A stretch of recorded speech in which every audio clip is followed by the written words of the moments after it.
All right, I think we're getting ready to get started here. All right, we got, looks like we're going to go down. We'll start with Alan Buckley. Is here with us. He's an independent running. Sorry, first off, I want to welcome everybody. My name is Brian Slowinski. Brian Slowinski. I'm a Libertarian Party running for the United States Senate, endorsed, as well as the Constitution Party. I want to introduce you to our other candidates. This is candidate driven, no questions in advance. Basically, you're given a chance to answer your question and defend your arguments. So let me introduce our panelists. We have Alan Buckley. Raise your hand, say hi, Alan. We have Richard Dean Winfield. He's a Democrat. Running. Hi, Richard. We have John Fortune, a Green Party candidate. Say hi, John. Take your mute off. Say hi, John. Hello, everyone. Hello, John. Derek Grayson, are you there, sir? Yes, I am here. Forgive me. I am unable to join you via video. So audio is the best I can muster, but hello to everyone, and I am glad to be here. Thank you very much, Brian.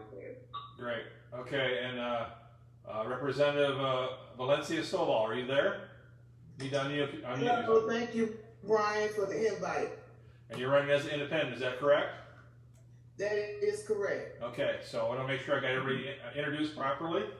Today we're going to talk about riots, police reform, and the state of race in America. Because we haven't had you on this before, Representative Stovall, we're each going to take 2 minutes to introduce ourselves, why we're running, and why do we think we're the best candidates. Are you able to get on video at all, Ms. Stovall? Or are you on just phone only? I thought I was on video. You can't see me? No, you need to, there's like a little TV camera in the middle bottom. Try to hit that. It should say with video. Okay, I did hit that camera. I can see myself on my screen up in the right-hand corner. Does anybody else see her? I don't see any image. Yeah, all I got is I don't see it. I hear you, but I don't see it. So, okay, well, I'll let you work on that, see if we can get that. Everybody else can introduce themselves. I'm going to go just a haphazard here, so we're not giving anybody any advantage. John, you want to go first? Tell 2 minutes who you are, what you stand for, and why everybody should vote for you. Go ahead, John. Great. Can you hear me? Yes, sir. Awesome. Hello, Georgia. My name is John Green Fortune, and I'm running against America's rigged systems, running against our rigged healthcare system, running against the economy rigged for the 1%, and running for a universal basic income. UBI to save our economy for the people, not the 1%. I'm running against a rigged justice system that's really an injustice system, a system that criminalizes Black lives, people of color, and poverty. I'm running to ensure my multiracial family can enjoy life, liberty, and the pursuit of happiness. I'm running for social justice, nonviolence, grassroots democracy, and ecological wisdom, the 4 pillars of the Green Party. I'm a nominee of the Georgia Green Party. I've been working with the Green Party on and off since 2004, and the Green Party's values are progressive values, values that 68 to 70% of Americans agree with. We are substantially more progressive than the Democratic Party, who recently essentially had a near blackout on progressive voices during their convention. I'm running to reinstate the Constitution. We really have had multiple administrations that have shown nothing but contempt for the Constitution. Briefly, the Obama ended up eviscerating equal protection when, during the 2008 financial crisis, he left the bankers and Wall Street riggers off the hook. However, since the Trump presidency began, this anti-constitutionalism has gone full bore, and I actually do take umbrage at calling the what's going on riots. I believe that the Black Lives Matter movement is trying to reinstate the Constitution. That's the 13th Amendment, the abolition of slavery, the 14th Amendment, civil rights, and black suffrage are really core constitutional issues Thank you, John. that have been ignored by the police and prosecutors. Thank you, John. All right, thank you. Yeah, you're already 30 seconds over. You gotta stay within time, okay? Okay, didn't see you. Okay. Thanks. Yep. All right, next we will have Mr. Grayson. Can you give us 2 minutes who you are? Sorry about your video, sir. Give us 2 minutes. Who you are, what you're running for, sir? Go ahead.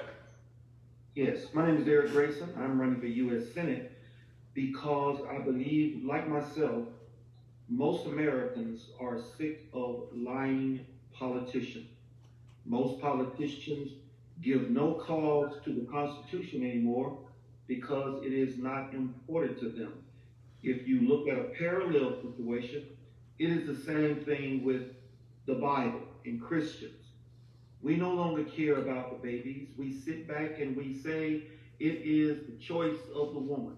Then we have people who run on platforms where they promise you a job, or they promise you rent money, or they promise you food on the table. That was never the intent of government. The intent of government is to ensure equal opportunity and equal access for all Americans. Government is supposed to ensure a level playing field, but instead they pit Americans against each other and they engage in blame game rhetoric. It's their fault. No, it's their fault. Or vote for me and I will make sure that they pay. It is time out. Americans have had enough, and that is why I am running, because it is time. Thank you, Derek. Appreciate it. All right, next we will have Mr. Buckley. You go ahead and give us your 2 minutes. Who you are, why you're running, sir. Can't hear you. There we go. I can hear you now. Go ahead. Can you hear me? Yes, sir. I'm Alan Buck, running as an independent candidate. I've run 3 times as a moderate libertarian. Why am I running? Well, I continue to run because our country has financial cancer. In 2007, the national debt was $9 trillion. The GAO said our debt spiral out of control. Now they're about 3 times that trillion. And we're probably gonna have another $2 trillion a year on average over the next decade. A guy named Peter Daszak, our national pandemics expert, has said within the next decade we will be hit with a much worse pandemic than coronavirus. If that happens, if he's right, it's the end of the system as we know it. There'll be too much debt then, the government won't be able to bail any debt out. There'll be too much debt worldwide. Right now it seems like the federal government can just borrow indefinitely, but just 5 years ago, I remember both superstar stock that everyone thought was going to go off the charts. And just 2 years ago, that not be true. Now look at it.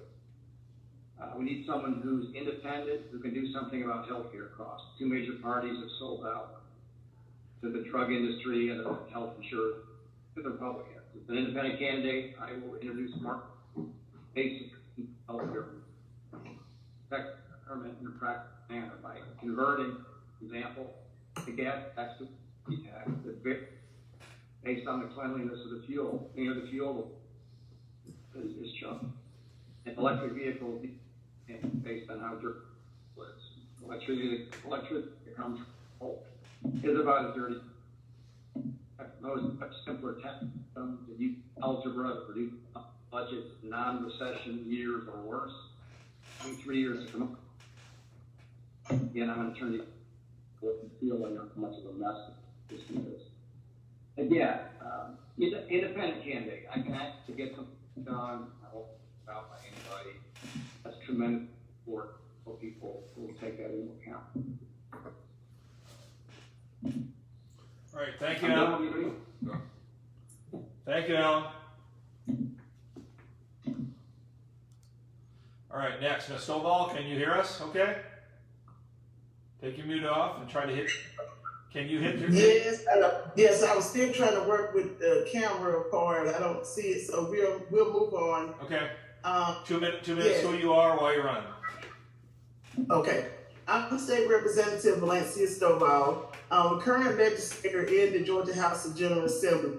I've had 8 years of experience working with both Democrats and Republicans on issues that are important to all Georgians. The platform that I'm running on is economic opportunity, looking at transforming our education system, supporting our small business to make sure that they're growing. Government efficiency, right now there seems to be a clog in the system with information from federal to state down to the local. So we need to ensure that a well-run government is fiscally sound. Next is our global stewardship. We here in America, we are not able to produce everything, but we can't be an island of our own. So looking at modernizing our local trade programs and looking at sustainable environmental practices. While being a state representative, I've been successful in developing a $45 million grant that ended up costing our taxpayers no money for Clayton County in the result of the jet fuel tax. And many of the issues that we're facing, that we're handling on the state level, are issues that we just kind of do not have a solution to. And those solutions have to come from Washington, D.C., because that's where a lot of the things we're dependent on the state, in the state, throughout the state, are coming from Washington, D.C. I passed legislation to protect special needs students. I also have authored legislation to reform our education funding formula. I've co-sponsored over a dozen bills to improve the lives of all Georgians and launched a statewide community to help our small business growth, especially with our farmers, which is our biggest commodity, is agriculture in the state of Georgia. So I decided to take all of my years of experience as a legislator, 30 years of business ownership and community advocacy to Washington, D.C. to be a representative as an independent for all of Georgians. All right, thank you. Under time, minute 38. Good job. All right, Mr. Winfield, you're up, sir. Yes, thank you. My name is Richard Dean Winfield. I'm the philosopher and union member running for the U.S. Senate. I've been thinking about truth and justice and teaching and writing about it at the University of Georgia since 1982. I've been a member of the United Campus Workers of Georgia that's attempting to allow fair empowerment to all employees at the state university system. 2 years ago, I ran for the U.S. House of Representatives in Georgia's 10th district as the first candidate to support a federal job guarantee. I'm now back to take the fight to Washington to unshackle our democracy of all of the obstacles to opportunity that have resulted from our neglect of recognizing and enforcing our social rights, of which our Constitution is virtually silent. We need to provide the basis of economic independence and security on which all other rights can flourish. That means we need a federal job guarantee so people can stand on their own 2 feet, earn a decent living, and be in a position to actively engage in their family and political lives. We need, of course, to balance work and family by having sufficient paid leave, paid parental and maternal leave, child allowances, public child and elder care. We need to balance the playing field between employee and employer with sufficient fair empowerment of employees, with automatic union elections in workplaces with multiple employees and employee seats on corporate boards. We need to offer health care to all, and a Medicare for all system is the most cost-effective way and just way of doing so. We, of course, need a Green New Deal to ensure that we all have a livable environment and we need to act decisively on that score. We also need to ensure that we all have a decent roof to live under, especially under a pandemic. We need to be able to shelter in place, and that requires that we recognize the right to decent housing, and we also have to have an attempt to provide genuine educational opportunity at all levels and go on to enable everyone to fight for all of these rights with legal care for all, which will provide everyone the opportunity to have their dream team in civil and criminal cases. Thank you. Thank you, Mr. Winfield. Okay, I'm up. My name is Brian Slowinski. Brian Slowinski. Brian Slowinski. Now, the reason why I'm running for office is I'm running because of my kids. I have eight children. And you know the old saying when you talk about how you want to leave the country in better shape than it, for your children than it was left for you? I don't think we're able to do that right now. I think we're in worse shape. And the reason why we're in worse shape is because of politics. The two-party system has basically become the same system. It's a system that's rigged against anybody that wants to change it. If you look at this race, for example, there's 21 candidates in this race. The $1 million candidates won't even come in debate. Why? Because they'd actually have to answer questions. That's wrong. We give plenty of time to answer questions on this. We don't single out anyone. And I think that shows who has the gravitas in this race. I put this together because I believe information is key, that we can learn from everybody else who's out there. And the only way we can do that is by talking to one another. Now, if I was lucky enough to be elected, I would first off make sure that in my office, when you come in, you make sure you don't have any paraphernalia that says you're a Democrat or a Republican. You're either a representative or you're a senator. And that's what you need to be up there to do, is to represent your district or to represent your state. Then, how can you work together to come to solve solutions? I'm someone who believes that we need to get back to the Constitution. Article 1, Section 8. Back to the enumerated powers. I would eliminate a lot of stuff. But tonight we're going to be talking about riots, police reform, and the state of racism in our country. And I will give you what I believe are concrete solutions to do that. Again, we're going to be talking about it. Everybody's going to be given 5 minutes, so that's my spiel. Again, I'm the moderator for this, so I'm going to try to make it as fair as possible. I always try to do that. So, in that regard, we're going to start here with everybody's going to be given 5 minutes. And then after the 5 minutes, we can do kind of a question and answer or go back and forth. If your name is said during the 5 minutes, you will be given a chance to rebut that. You're given a minute chance to rebut, and then the person who said your name will all given 30 seconds to argue back. So anyway, let's get this started. Mr. Grayson, can you start out with 5 minutes on riots, police reform, and the state of race in America? Absolutely. The state of race is one that people are being made to perceive as being the problem. I'm 60 years old, so I came up in the South, and I know what racism looks like. And what we are seeing taking place today is an anomaly. We are being made to believe this because it is a tool.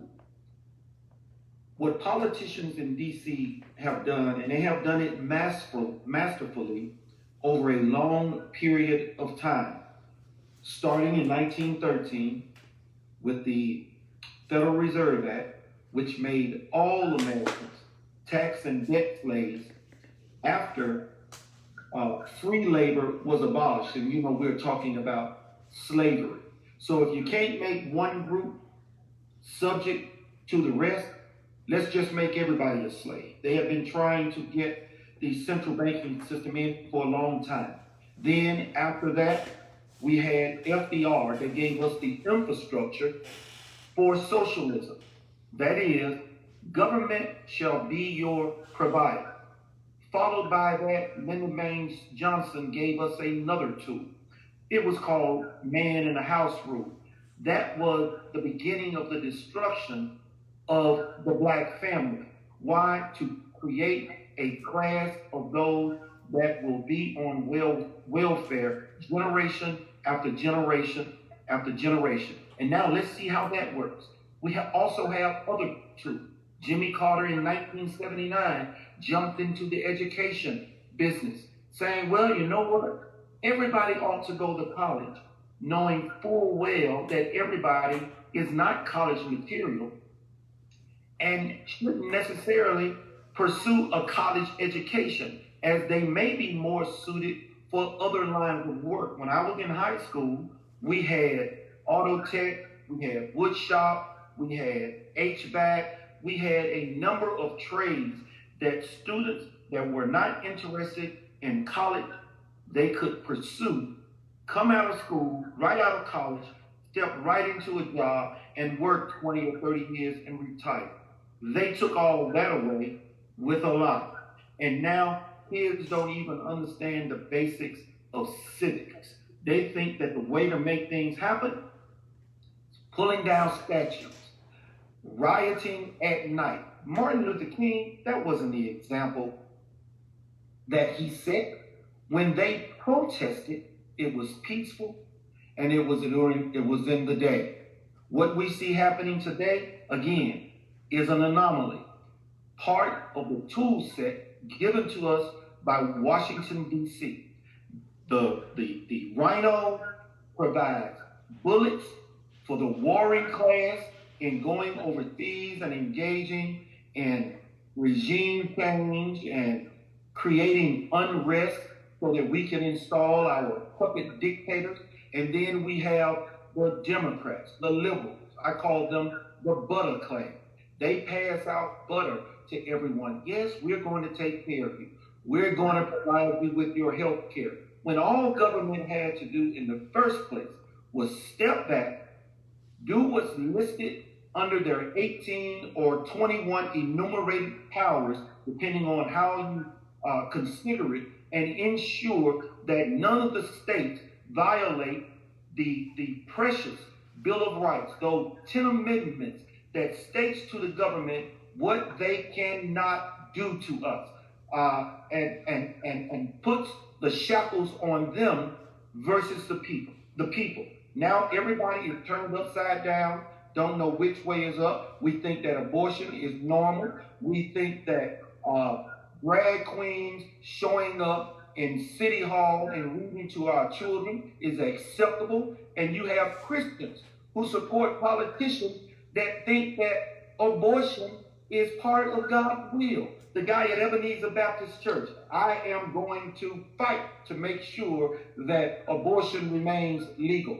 No, our problem in this country is not racial, it is a politician problem. And as far as dealing with those issues, one of the first things I would do would be to get rid of qualified immunity to hide and remove those 2 to 3% of bad cops. And those bad cops don't care what race you are, because I follow this stuff. They will kill you whether you are black, brown, green, or purple if they are a bad cop. And the media will play into every single case where it involves a black man or a black woman Thank you, and Derek. a white cop. So, with that being said, we don't have a race problem, we have a politician problem in this country. Thank you, Derek. Thank you. Appreciate it. All right, so we had John. Okay, let's see. John's went. Derek's went. Mr. Buckley, you want to go, sir? Sure. Go ahead, sir. 5 minutes. Okay. Protests are part of our national fabric. Peaceful protests are great, fine. But when protests involve looting, harmed individuals, or destruction of property, those are criminal activities, and they need to be stopped by the police, and the police have to stop being afraid to step in and stop those things. Protests that shut down highways need to be shut down. What happened to George Floyd should not have happened. That's a local Minneapolis police department problem. Not every local police department has similar problems. Some of them do. And some need a reform. But you can't whitewash all, or blackwash, or whatever color wash all police departments based on some bad apples. This is mainly a local problem that's been turned into a national problem. I've got a few articles on my website. One of them is done by, two of them actually are from pretty liberal universities, Harvard, Maryland, Michigan State, Cal Berkeley. They all found there's no evidence of discrimination against blacks or in favor of whites with respect to deadly shootings by police. One of the two articles actually found it was slightly more whites were shot in deadly situations. And that was by the University of Maryland and Michigan State. Those are not liberal universities. As far as proposals out there to actually help things, two things that I think that the federal government can do and should do is the federal government funds a lot of these local police precincts, and those that are problem precincts, such as Minneapolis, should have their funding cut unless they get their act together. And also, their funding should stop for any local police department that refuses to apply body cams. So we do have evidence of whatever happens. What happened to, again, George Floyd should never have happened. What happened to Ahmaud Arbery shouldn't have happened. A lot of these local police departments are mainly made up of white people. That's the reality of it. I went to law school. We had 260 people in our class, and we had about 15 black students. And so what happens is, like, there was a girl who sat next to me. She ended up working. She was black. She ended up working for an insurance company because they wanted a black lawyer to stand in front of black juries. I mean, what happens in some of these small towns is sickening as far as whoever the local client is always favored. My first experience in law school, I was working for a local attorney in Athens, and we had no case at all, but we had an 80-something-year-old judge, a local plaintiff was suing Aetna, or the Hartford Insurance Company. Basically, the judge says, sat down and said, Aetna or Hartford, whichever it was, what do you have to say for yourself? Verdict for the local guys. So there are problems that need to be fixed, but I do believe the vast majority of people that get into the justice systems are not racist, and they do want to do justice, and that was a fault in the system. But let me also say this. I had my car stolen once when I was in college in downtown Cleveland, my buddy and I. And we came out of the bar at around 12:30, and my car was missing. It was a Regal. It was commonly stolen back then. This was 1981. And some kid was sitting on the corner, and I said, my car's gone. My car's gone. And he said, is it a black Regal? I said, yeah. He goes, 4 guys just stole it. The cops are chasing them. Well, there was a police station 3 blocks away. So we ran down to the police station. I ran in, and I said, the car's been stolen. The car's been stolen. So the woman said, is it a black Regal? I said, yeah. She said, we have your car. What happened was these 4 guys broke into an inner city, went on a high-speed chase. The cops were chasing them, got there right before we broke in and started the car. Took the car to where they stripped cars. They all got out and ran. The one guy tried to hide in the bushes, and the 2 cops caught him. So about an hour later, my buddy and I were at the police station, and these 2 cops, both white, one's a big, young, dumb-looking guy. The other one's an older guy who looked pretty smart. And the young guy's pushing this guy around. He's calling him Reggie. I don't know whether his name was Reggie or not. You could tell he just hated this guy. I don't know if he knew him or what. But the older cop said to me, okay.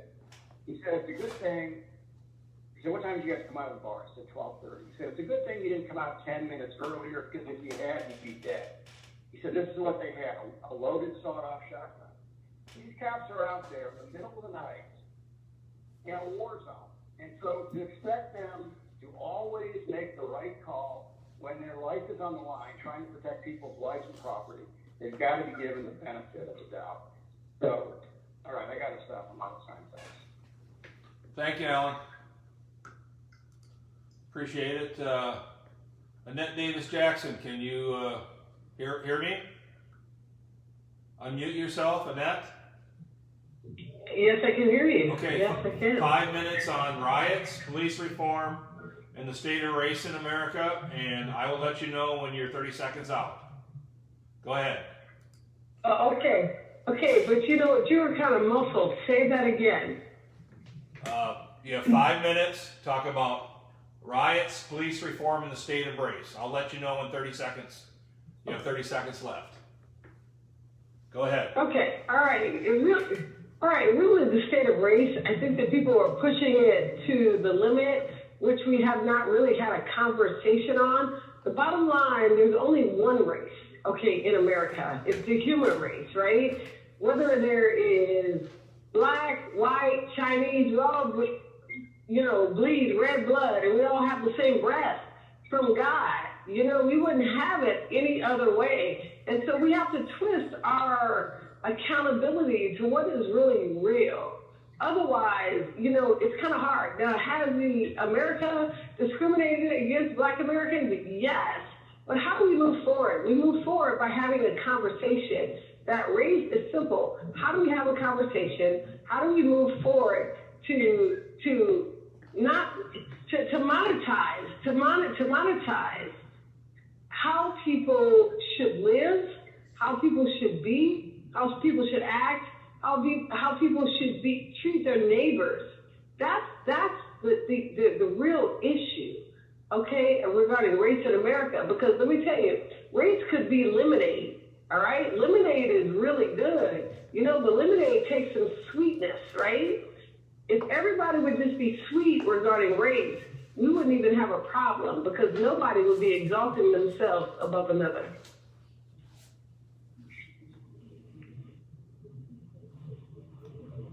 Anything else?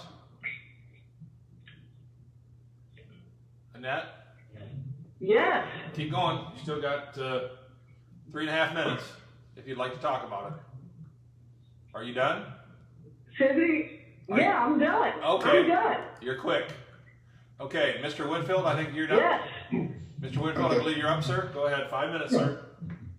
I mean, the Black Lives Matter movement that has been involved in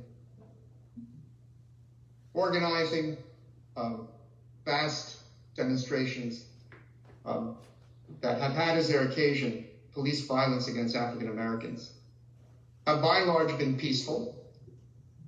There have, of course, been instances where the police have attacked peaceful marchers. There also have been instances where people on the outskirts of these demonstrations have broken into buildings, have set things on fire. Some have engaged in stealing. Some have engaged in what they think is a political act. Obviously, all of these engagements in destruction of property are anything but a just expression of political grievance. And they, of course, are counterproductive to the cause that has led so many people to come into the streets. Now, the Black Lives Matter movement has been protesting against these killings that we've been seeing of Black Americans by police officers who are of different races themselves. But it is protesting also an abiding racial disadvantage. And we have to face up to the fact that the victories of the civil rights movement were not an illusion. They did remove legal discrimination that persisted not only in the Jim Crow South, but entered into some of the housing programs of the New Deal and into many other various kinds of both private and public activities. But the civil rights movement did succeed in getting legislation passed that removed much of that legal discrimination, which had both a racist character and, of course, it had a gender character as well. The women's movement achieved similar victories. But nonetheless, there is a racial gap in income and wealth. The average income of an African American is about 2/3 that of a white person. The wealth of an African American household is about 1/10 of the average white American household. You have somewhat similar things between men and women. Women, on average, make 4/5 of what men do. They have an average wealth 1/3 of men. And you want to ask yourself, why is that the case? Is it because people still have attitudes that are racist and that are sexist? Well, obviously we cannot legislate attitudes, but what we can do is affect how the results of official discrimination are allowed to persist and to what degree we allow people to act upon either racist or sexist activities to, in a way, deprive people of their rights. Now, I think what you find in America is a kind of systemic, both racism and gender discrimination, not in the form of there being laws that single out people according to race or gender, nor because people are acting on the basis of racist or sexist attitudes, but rather because everything we need to advance our opportunities in a large degree depends upon how much money we have. That applies to our access to health care. That applies to our access to decent housing. It applies to our access to live in neighborhoods that are not full of environmental damage that will harm us and our ability to function. That applies to access to education at all levels. That applies to our access to those services we need to balance work and family, such as childcare and elder care. It applies also to our ability to have access to legal representation. In fact, our entire legal system has become one huge toll booth, where at every stage along the way, there's a proliferation of fees and fines that not only perpetuate the wealth and income gaps that afflict people of color and women, but intensify them. And for that reason, if we're really going to remedy these problems, we have to enable people to have access to the things they need to advance their opportunities, independently of how much money they have. And that is the way we overcome the abiding racial and gender disadvantage that we face.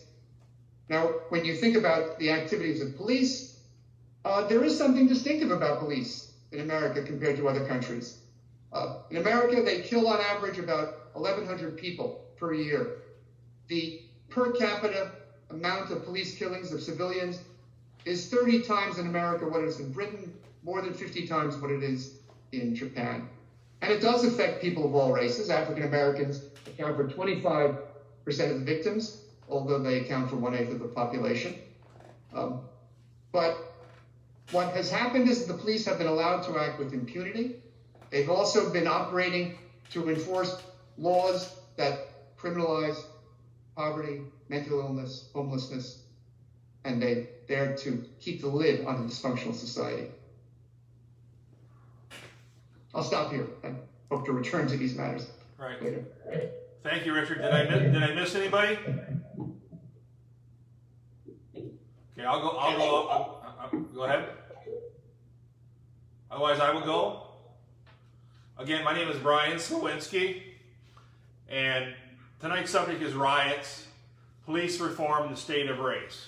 I'm going to go right down the line. When it comes to the riots, every political leader, whether you be Republican, Democrat, or Independent, all political leaders should condemn this hate and violence that's going on.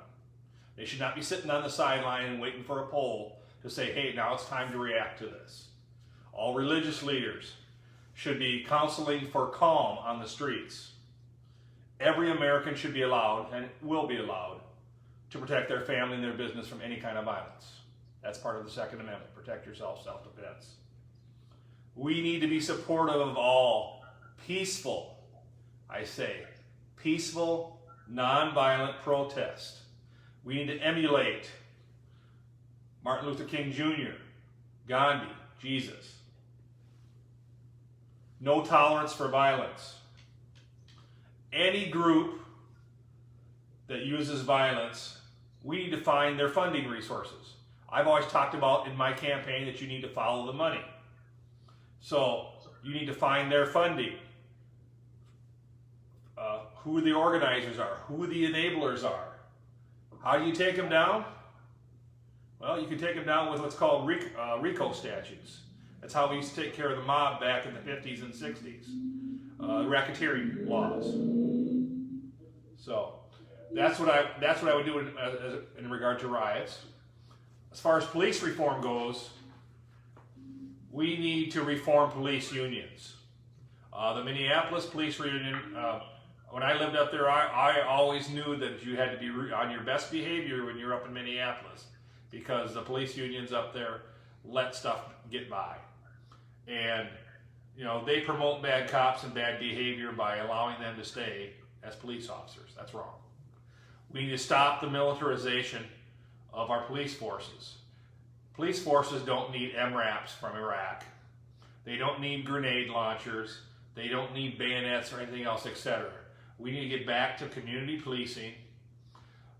We need to have 2 police on patrol together for safety. We need to get back to 2-person neighborhood patrols. We need to end no-knock warrants. We need to have no more Breonna Taylors. We need to end qualified immunity. We need to reinstate the Civil Rights Act of 1871 that was part of that. The Supreme Court in 1967 nullified qualified immunity, and we've been living under that ever since. We need to get back and make the responsibility come back to where it lies with the officers. We need to pardon and use probation for all non-violent offenders in prison. They don't need to be there. We need to allow for the use of medical marijuana nationwide, remove it as a Schedule I drug. You know, medical marijuana very much has its uses. It needs to be eliminated as a Schedule I drug and be used to help those cancer patients and others who need it. And as far as legalizing regular marijuana, I'm not in favor of it, but I have no problem with it being legalized on a state-by-state basis. Allow the states to vote for that. As far as the state of race in America, political color or use of skin color is used as a wedge issue right now, to have blacks versus whites, you know, browns versus yellows. We don't need to be talking about color. The only color we need to talk about is our flag, red, white, and blue with the color of the rainbow. We don't need to be using color as a side, like Annette Davis Jackson mentioned. We all bleed the same blood. We all bleed red, and we are all part of the human race. One of the things that we can do as far as race is we can end civil asset forfeiture. We need to end mandatory minimums. We need to repeal the 1994 Biden crime bill. We need to end over-criminalization in our justice system. We need to end the 3 strikes law, which was part of that 1994 bill. And as Mr. Grayson pointed out, we need to bring back black dads back into the family again. The government has replaced black dads in the family, and we need to get back to our nuclear family, our nuclear structure, where you have a couple parents taking care of the kids. That's best for everybody, and with that, we can also start working on monetary reform and the cutting back of government that we don't need. Okay, is there anybody else that I missed on the 5-minute thing? Has everybody had a chance to speak? This is Stovall. I have not. Okay, go ahead, Representative Stovall. You have 5 minutes to speak on riots, police reform, and the state of race in America. Go ahead. All right. We all know that race is a touchy subject. We're living in the land of the free, but it does not seem like there's freedom for all. When we're looking at how do we face race and the issues of race head on, which are really what has manifested with the riots and protests as a result of unfair treatment that has happened over the years, through the centuries.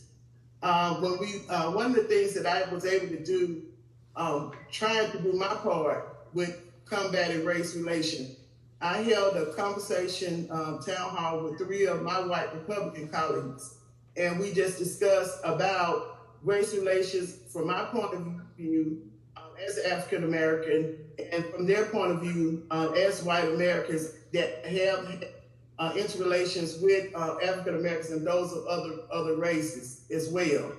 And with that, I think that's where the conversation has to start. It has to start with the leadership, as far as, you know, how do we move the conversation has to start first. And taking that lead was very instrumental that I even recommended to our Speaker of the House as well, because as the leaders and those that are the policy makers, we're the ones that are deciding on what the laws are going to be implemented across the state and even on the national level as well. Of course, because of the generation of inequality, redlining with education, where you have some school districts or in certain areas where the income of that area is not equivalent, which means that the resources coming to those schools, which are majority African American areas, and also other brown children as well, the education level is not the same. And so trying to compare and making sure those kids are ready upon graduation, that's the other inequality. Housing is another area where African Americans are going to get loans, and based on their color, they're discriminated against when it comes down to interest rates, where those houses are located. You talk about small businesses needing loans to be able to function just like any other race that's here in America. There are challenges when it comes to obtaining those loans. Healthcare is another one. We're living in many communities that don't have access to healthy food, the quality of food. They're in food deserts. So that reflects back on a healthy environment. Incarceration is another issue that is being faced in Black America, where many of our males and even females are being incarcerated for nonviolent crimes, and that has damaged the families even when there was this so-called war on drugs that happened. Our justice system, looking at how is that fair. We talk about police reform, in which we know that policies for police are done locally. They're the ones that decided on what the police can and cannot do, from your mayor, city council, county commissioners as well. And so community policing. I remember when I was a little girl, we had officer-friendly programs. Bringing those type of programs back, because there has to be a way that we can be able to trust the police. We know we have fine officers, safety officers that are out there that are committed to their oath, and then you have others that are not committed to their oath. But we have to be able to bring that togetherness back again. And it's all about power. So, we're looking at awareness and access is the main key thing. We talk about how do we move forward in race relations? How do we make it better for all Americans and everyone that's here in America, that we can all be able to participate in equity and be able to take care of our families like we should be able to take care of them without regards to those inequalities that exist. And we all have said that we know that they exist. Now is moving forward. How do we combat those inequalities? How do we make it better for a race that has been discriminated against for many, many years, to make it that everybody can have the right to have that real freedom that we all deserve here in America? All right, thank you, Representative Stovall. Okay, now we're just gonna open it up. Great. Go ahead, John. I didn't get my 5 minutes. Oh, I'm sorry. Go ahead, 5 minutes, John. Sorry. Pardon me. Okay, great. Hi, my name's John Fortune. I've been studying the problems of racism and having been a person who hasn't sat at home and watched TV as my method of getting informed. I've been out in the world, and we have a real problem with law enforcement in this country. We need police. I had a friend who was raped, and fortunately the police were actually able to catch the rapist, which is kind of rare. But the police have gotten out of control, and they have been militarized. And I personally, while expressing my First Amendment rights to free speech when I was trying to defend American jobs and defend the environment at a FTAA trade agreement protest, I personally was shot 5 times with non-lethal projectiles because I didn't run from the police. Now, obviously, I'm a white man, but I have a multiracial family and have long been a part of this melting pot that is America. But the police have been really isolating themselves to a great degree in our society. I used to go to a police bar and they would stick to themselves. I'd sit there and drink beer and they wouldn't engage in conversations with me and other non-police people. They are their own culture. And unfortunately, the Brennan Center has put out a crucial report just a few days ago. I wanted to share it with you all. It's entitled Hidden in Plain Sight: Racism, White Supremacy, and Far-Right Militancy in Law Enforcement. I'll just show you the cover page here. It was written by ex-FBI agent Mike German. It's some 47 pages long. It details issues that I've brought up previously in this forum, that white supremacists are essentially trying to start a race war. And in places such as Charlottesville and Portland, the police stand by while white supremacists cause violence, and the police are not telling these heavily armed white supremacists to go home. There really needs to be a separation of First Amendment activity and Second Amendment activity. If the police are going to be are doing what they've been doing, such as offering water to the white supremacist militia folks in Kenosha, and then letting the identified shooter who shot anti-racist protesters walk off, we have a real white supremacy problem. I've seen this in Miami Beach, where I've seen Nazis walking down the same streets that survivors of the death camps walk down and go shopping.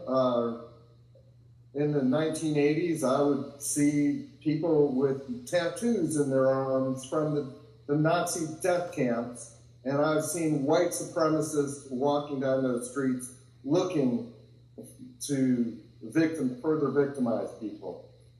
And we need to also look at the problem of police informants, and that the fact that the police are in cahoots with creating this narrative that they must intervene. And I have here an affidavit regarding a Hell's Angel known as Mitchell Wesley Carlson, who was the one in Minneapolis who broke out a bunch of windows to try and start a riot. And Thank you, John. we need to address these issues. Thank you. All right, has everybody got their 5 minutes?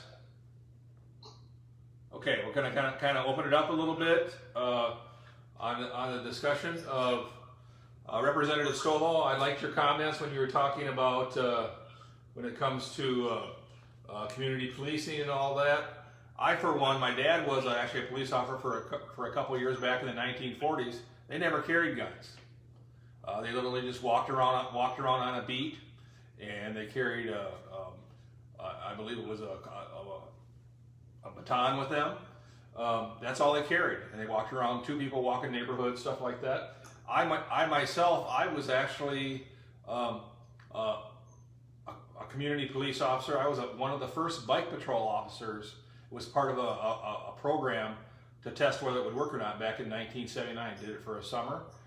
We had no weapons or anything like that. We just literally rode around on our bikes, tried to keep the community safe, and if we needed any kind of backup or we saw a problem going on, we called in for assistance. And I think that was good. I think we need to get back to some more neighborhood type patrols, back to community type policing. We need to stop the militarization of all police departments. We need to, but also we need to stop the violence. Anybody, I don't care what their color is, that starts any kind of violent behavior, they need to be taken down, period. There should be no tolerance for violent behavior. We need to support peaceful, non-violent protest. I'm fully in favor of anything like that. But anybody that does any kind of violence, I don't care what their color is, they need to be taken down. Anybody else like to comment? Mr. Buckley, go ahead, sir. Yeah, there was a great quote in Wall Street Journal, Peggy Noonan. She quoted a Democratic U.S. House Rep, Debbie Dingell, Democrat from Michigan, said, quote, I used to think I was pretty much a regular person, but I was born white into a two-parent household, which now labels me as privileged, racist, and responsible for slavery, end quote. And I'm amazed that she had the courage to say that as a Democrat, but I'm male, and I basically fit all those categories, so I guess I should feel even worse. And but let me say this, I have a colleague who I work with, and she went to high school with a guy who's black, and he does these videos now on white privilege, and she asked me to watch them. So I watched a few of them, and it made me think, I'll admit that, but do I believe that there is white privilege? No. I believe there is wealth privilege, and I think someone else touched on this. It might have been Richard. It might have been Derek, I don't recall, but there is wealth privilege, let's face it. If you have wealth in this country, there are so many more options open to you than those options that exist to people who don't have wealth. And I think so much of this protesting is really, at its heart, about at least two lost generations of black people. Since the Great Society and President Johnson, initially black people took to this single parenthood thing in a huge way, and now over 70% of black children are born to a single mom. And whites have taken this now in a significant degree as well. The last I saw was like 40%. That's not going to get you a great result if your goal is to become wealthy enough to have a decent life. If you want to use an opposite extreme, look at Jewish people. They, in general, have really strong family units. They're almost without exception. There are some exceptions. But they tend to do very well in society. They're an intelligent group of people in general. They're ambitious. They have awesome family structure. They don't allow failure. They can pick themselves up. We've got to stop all these federal incentives for single parenthood because they exist. They've existed for decades. On my website, I've got some great quotes. Gene Sterling, who works for the Urban Institute, that's about as liberal as you can get. He made the mistake of saying, there's one thing that all poor people know is to be single if they're going to have kids because they get a lot more benefits. That's an insane system. And, that's got to stop. One more thing I'm saying. You talk about white supremacists. These people that I see, they claim to be white supremacists. They look like they're just a bunch of rednecks. The last thing I would ever consider them to be is supreme to any other human being. Maybe I've taken a lot of time there. So I'd like to say something, Brian. Is that Derek? Said I'd like to. Go ahead, Derek. Okay. So I did not touch on the prison industrial complex, and I can't speak for anybody else, but and I'm not a doctor, but from reading that I have done, two basic things I understand. Psychopaths can't help it. They're crazy, mental imbalance from whatever reason. But sociopaths are made. And I don't think we understand what goes into making a sociopath. I just read a story yesterday. Two teen boys, late teen, they're over 20 now, but they raped a 9-month-old child and videoed it. Now I will bet you a dime to a donut there was no father in the household. Some things I can't even imagine, but there are people who imagine these things and they do them. And typical for many of them, and I brought this up before, they all have telltale signs. They had those made up names that became somewhat of what I call a phenomena in the black community in the late 70s, Shaquan and Laquanda and all of that. And these two men thought it okay to rape a 9-month-old and video. The mother happened to find it on the phone of one of the boys.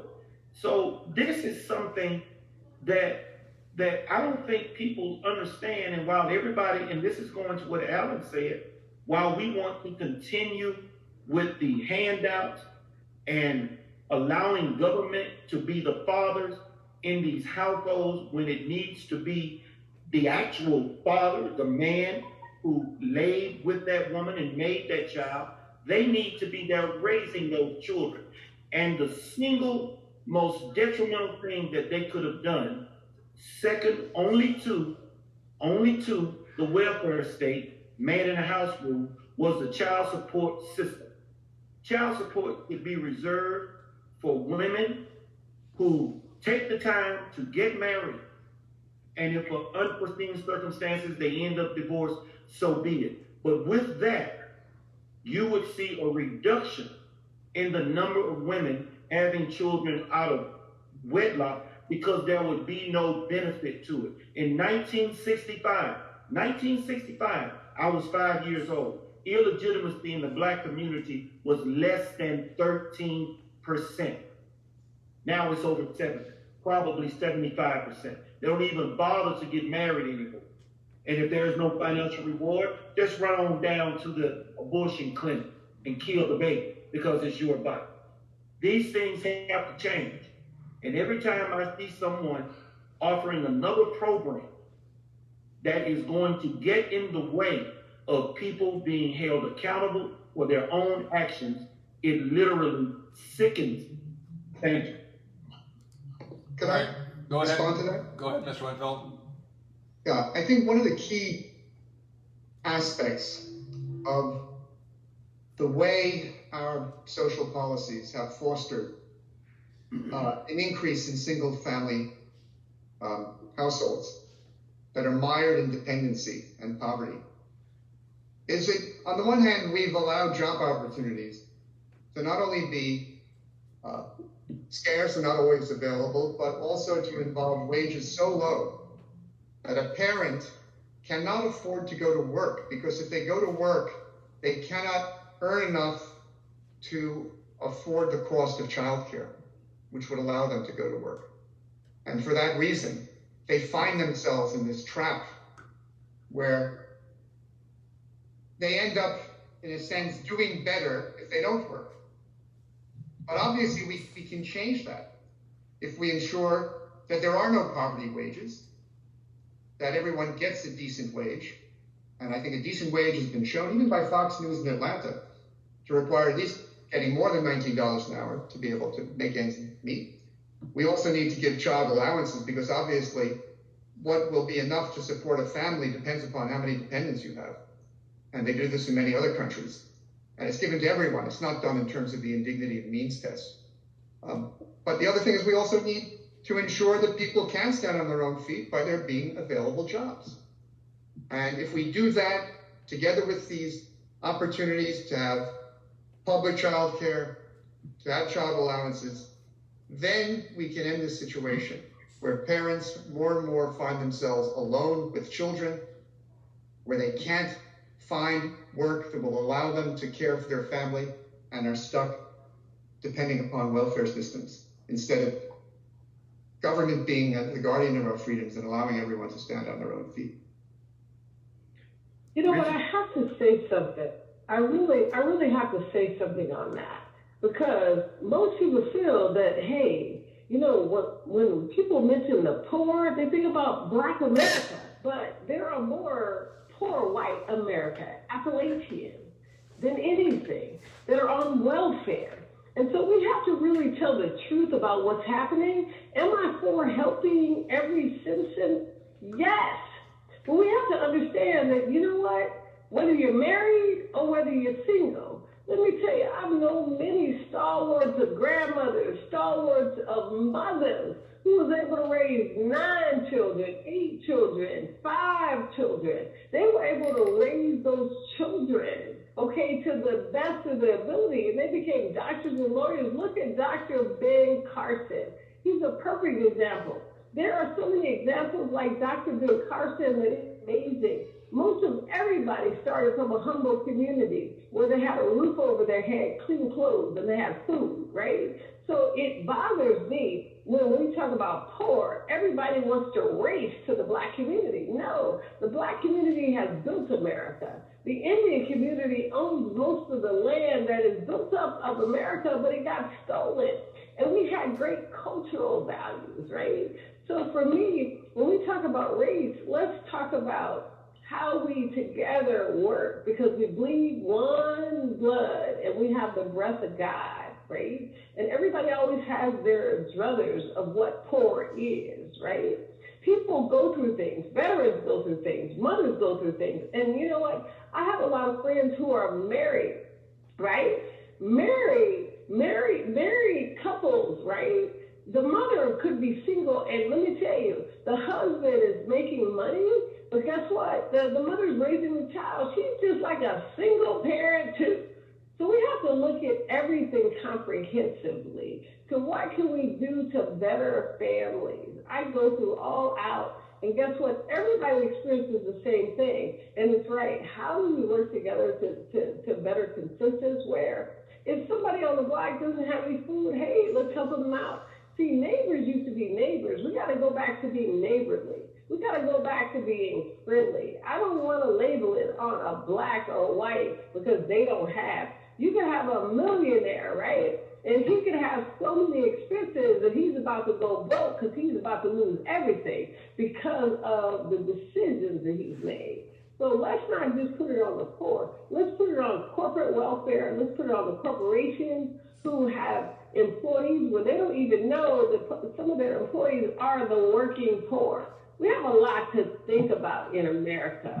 We got a lot to think about in America. You know, people could be going to work, you know, but guess what? They can't make ends meet. So you can up the minimum wage, but guess what? That means that, you know what, for some industries, they might go, you know, they might be out of business because their profitability is not where it should be, and they're easy to go into business and go into another business. We need to gear citizens, right, where America has been known for small businesses. Go into business. We need to switch the paradigm. So you don't just make $15 or $19 an hour. How about making $500 an hour because you have something to sell, like a toothbrush or toothpaste? We have to change the total paradigm that America is the land of the free and the home of the brave. And my grandmother had 9 children, and I'll tell you, she was a seamstress. Of course, you know, Grandpa was at home, but she made it, right? There's so many ways that you can make it, and you don't have to have a whole lot of money. And so that's what we got to get to. The poor is not just Black. So I need to clarify something. It amazes me, many people do not understand that when I speak of these policies that impact Blacks, single family parents, incarceration rates, the unemployment rate, high school dropout rate. Yeah, there may be more white people that are all of those things. But when you compare the population of each group individually, you see that there is a very distinct disparity between the two groups. And to use simple numbers, 100 white people, 10 black people, if 6 black people are on welfare and only 20 whites are on welfare, yeah, it's 20 white people, that's more than 6, but it's 60% of the black population. And I don't know why people seem to miss that. These policies have done blacks a greater injustice than any other segment of the population. And that is my point. More social welfare programs are not the solution to anyone's problem, and those same problems are starting to creep into the white race as well, as Alan Buckley just pointed out. So I just wanted to make sure. Oh, no. Go ahead. Hold on. Oh, no, absolutely. Annette. Absolutely. I totally agree with you. But you know what? I'm a tennis player and I'm an athlete. When we bounce the ball back and forth, we have to figure out, what do people need, right? What do people need? What do family needs? What are mothers' needs? What do fathers' needs need in order to make it? How do we develop the skill base? Because when I look at capitalism versus globalism, I'll take capitalism all day long. So from elementary school all the way to high school, we're going to have to figure out, how do we develop skill, right? So I'm for you on the policies, but if you don't have administrators, and if you don't have legislators that can create those policies, it's we the people. See, we're in charge. We have to begin to do that. You know, in my hometown of West LA, California, guess what? We taught people skill, right? So whoever needs skill, we have to put one-stop shops in places where people learn skills and they can make those skills. I talked to an electrician. He had a hard time with all the things that we were going through, but he hired one person, and that made the difference in him changing his business. And he's been in business for 30 years. So we have to find out where everybody is and how do we impact communities by knowing what do people do. We have to stop being disconnected from everybody. Thank you. It's a little difficult to try to keep time here, because when you're on the phone, it's hard for me to try to keep it fair for everyone. Mr. Buckley's had his hand up in order to speak. Mr. Buckley, go ahead, sir. I want to point out 2 things really quickly. First of all, welfare in its traditional sense was largely replaced in the 1990s by a patchwork of, various entitlements that basically diminish as your wealth goes up. As I pointed out in the prior session, a lot of lower income people have a higher standard of living than middle income people because they get tax breaks such as the earned income credit and free cell phones, etc. That as your income goes up, you lose the entitlement to those things. So we have a huge group of low and middle income people who all make the same thing. And there's no incentive to get ahead unless you can make a lot more money. And a lot of times that's not possible. So we have to reform our entitlement system so that you always have a higher standard of living as you make more money. And at the same time, we have to discourage planned single parenthood, period. Thank you. Could I make a comment about? Go ahead, Mr. Winfield. No, I don't want to take up on something Mr. Grayson said. The poverty rate of African Americans is 3 times that of white Americans. There are 5 times as many whites as there are African Americans, so there may be more poor people. But whenever we're dealing with any factor that involves how money impacts upon our opportunities, this is going to have a disproportional effect on those groups that have less wealth and less income on average. I think we all know, and those of us who are old enough to remember the days before the 1970s, when it was possible for a very wide spectrum of American families to be able to live reasonably well with only one wage earner. And since that time, since about 1970, wages have stagnated while our economy has continued to grow, so that as a result, wages now make up a smaller proportion of the national income than ever before. And that also means it's harder and harder for one wage earner to support a family, because rents, housing prices, cost of education, cost of healthcare have all grown more than wages. And to the extent that it's more and more difficult for a one wage earner family to live decently, it's much more difficult for African Americans and other groups that have been stuck with lower incomes and wealth owing to the history of past discrimination and the fact that we have a system where we allow wealth to play a large role in what opportunities you'll have. And that can be changed. That can be changed politically. And one of the factors that accompany, in a significant way, the stagnation of American incomes and the decline of wages in national income is the fact that unionization has declined. We now have the smallest amount of union members per capita of any developed nation, and our labor laws are the most restrictive. So there are ways in which we have to empower employees, have to ensure that everyone can get a decent job if they want one, and allow people to stand on their feet, and allow families to survive. And that's something that we can do as senators with the proper laws. Thank you very much. Appreciate it. Representative Stovall, you want to get in on this? I haven't heard from you in a while. Yes, it's almost like a tic-tac-toe. You dodging in and trying to make sure you get in on the conversation. Yes, as a single parent, two adult children, and understanding that it's a struggle. I know it was mentioned earlier about child support. Not every woman that ends up having children is having children just to be able to obtain child support.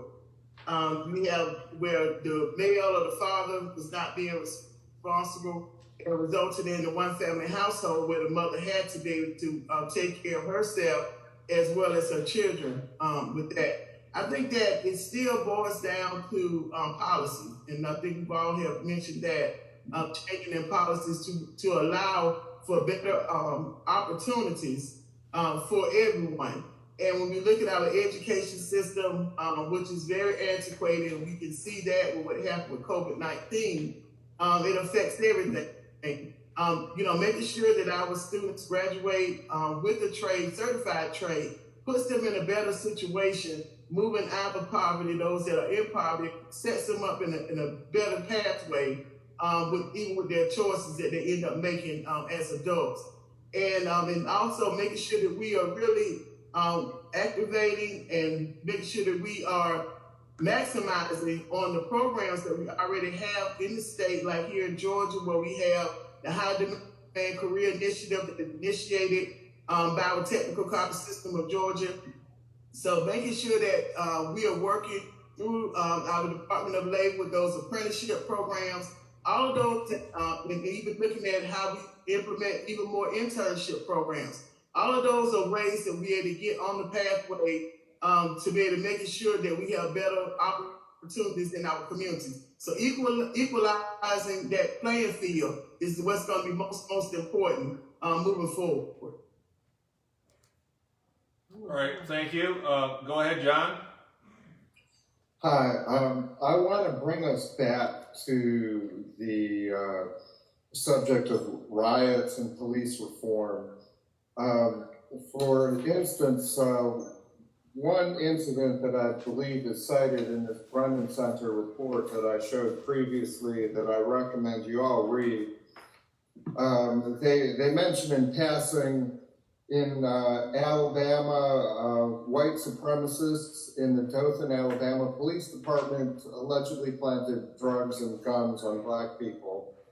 And here's the page from the New Republic's website. We really have a white supremacist problem in this country, and they are showing up at these Black Lives Matters protests and instigating problems. As I mentioned, in Minneapolis, a Hell's Angel was identified as Umbrella Man until someone finally figured out his name, and there is an investigation into this person who went around breaking windows and writing inflammatory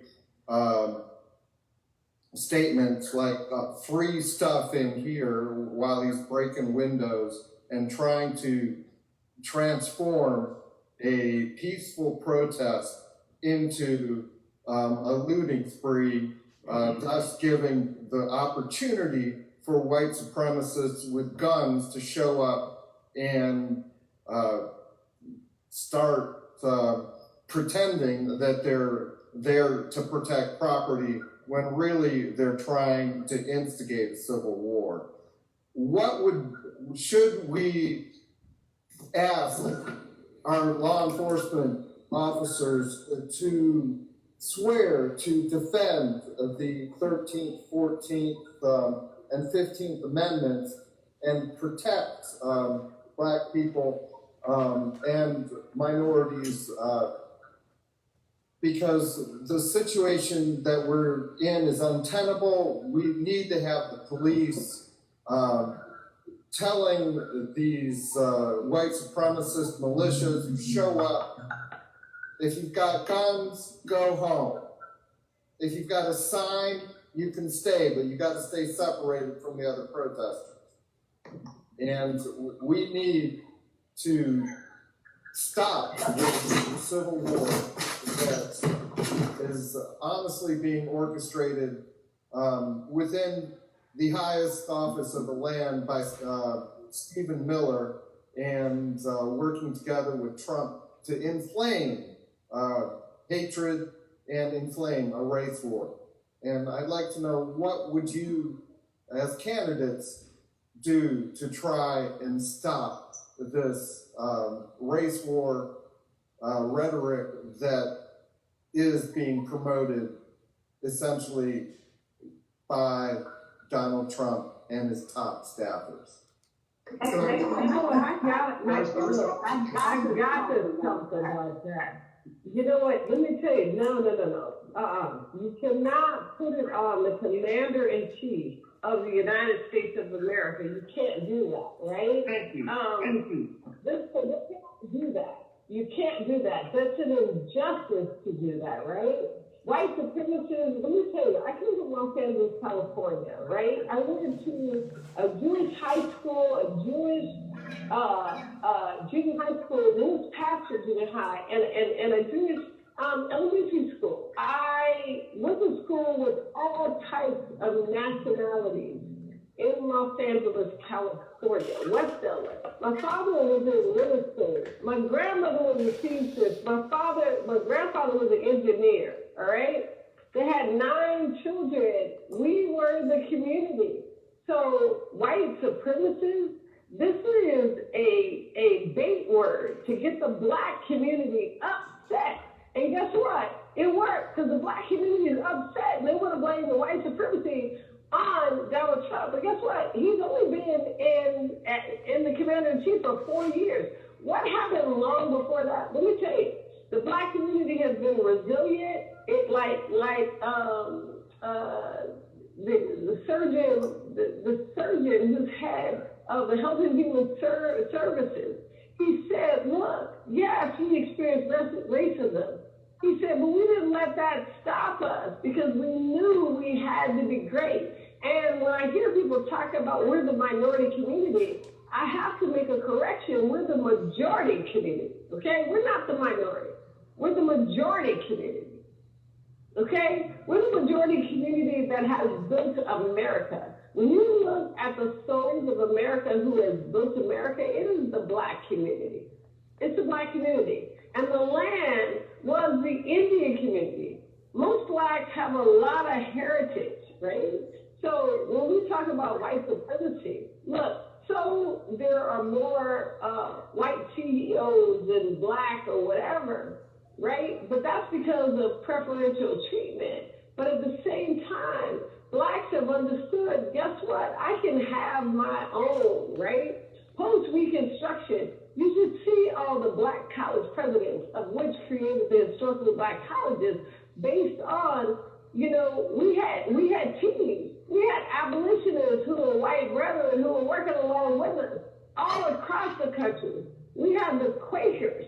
And I don't understand now how we come to America and we want to just push it on the white man. The black man and the black woman and the Indian woman and the Caucasian man and the Vietnamese woman and man who come here to create businesses. The Indian community is the second largest democracy in the world. They own the cleaners, they own the gas stations, they own the low-budget hotels, they own the Indian communities. They have done great things in America, right?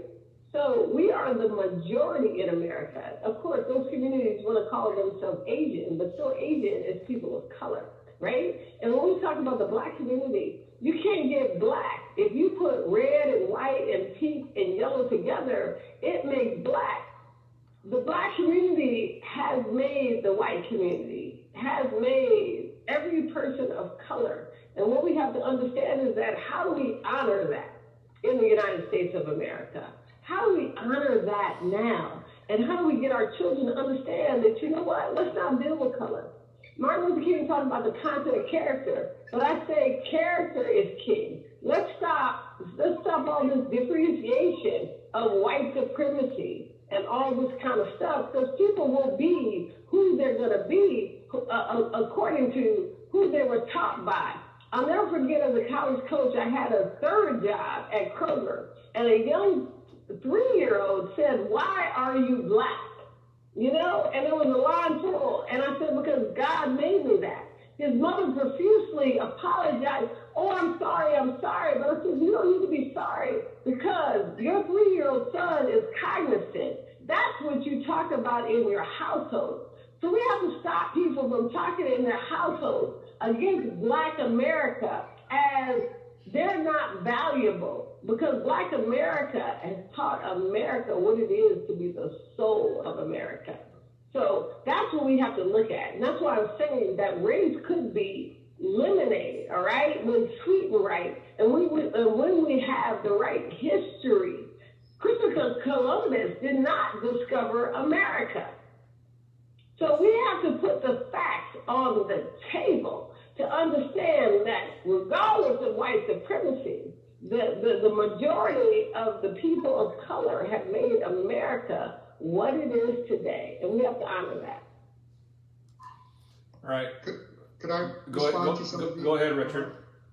Yeah, and actually I want to respond both to some things you said, Brian, Sure, and also John.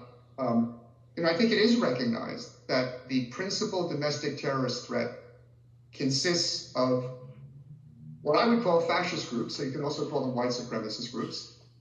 And they formed all sorts of militia. They are armed to the teeth. And unfortunately, our laws, particularly in states, have allowed guns to proliferate to such a degree that they've become a danger to our democracy, in that we cannot go out into public places and have political meetings or political marches and political demonstrations without being menaced by people who come armed with military weapons to these events. It happened recently in Athens at one of the Black Lives Matter marches. You had people from the Boogaloo group in combat gear with their combat weapons. The police, of course, left them alone. The police later ended up tear gassing a crowd of peaceful demonstrators. But when you talk about, Brian, and I like the idea of police going around on ordinary patrols without guns, without lethal weapons. Many police are going to say, well, there are guns all over, society. Are we not putting ourselves at risk? And there's obviously truth to that. But I think we have to move on both sides of the issue. We need to keep guns out of public spaces entirely. We need to make gun owners have liability insurance like we do with automobile owners.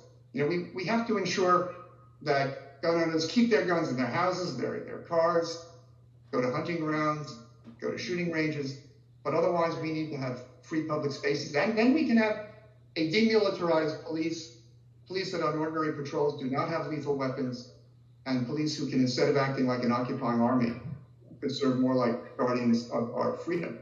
But I think there are resources to investigate and prosecute these armed militia groups that are not just engaging in free speech, but actively organizing to disrupt our democracy. And I'm very worried about things that Donald Trump has said.